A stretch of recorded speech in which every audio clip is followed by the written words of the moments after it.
मित्रों, high court जज बनने के लिए जो प्राइमरी क्वालिफिकेशन है वो है आपका एडवोकेट होना, विधि का अच्छा जानकार होना और उच्च न्यायालय या सर्वोच्च न्यायालय में 10 वर्ष की वकालत कम से कम आपके द्वारा की गई हो।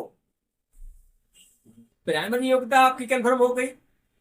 अब जो दूसरी योग्यता आपके लिए जरूरी है वो ये है कि किसी भी सत्ताधारी पार्टी से जो सेंट्रल में अपॉइंट हो उससे आपकी नजदीकियां हो, या उच्च न्यायालय या सर्वोच्च न्यायालय के वर्तमान न्यायाधीशों से आपकी घनिष्ठता हो, आपके संबंध हो, या आपके ऊपर उनका बरदस्त हो, तब आप हाई कोर्ट जज बनने के योग्य व्यक्ति बन सकते हो।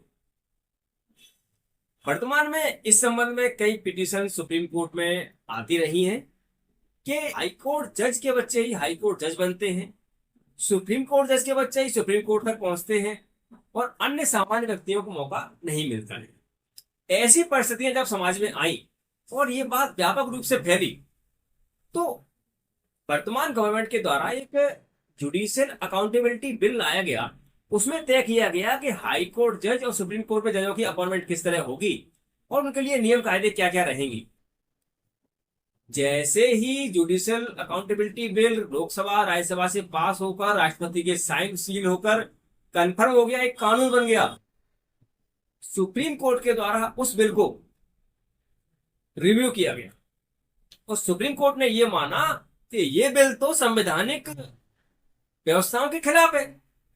संविधान में हाई कोर्ट और सुप्रीम कोर्ट के जज बनाने के लिए जो प्रक्रिया दी गई है वो तो अलग है और इस तरह संसद कोई नियम कायदे बनाकर ये प्रक्रिया को तय नहीं कर सकती।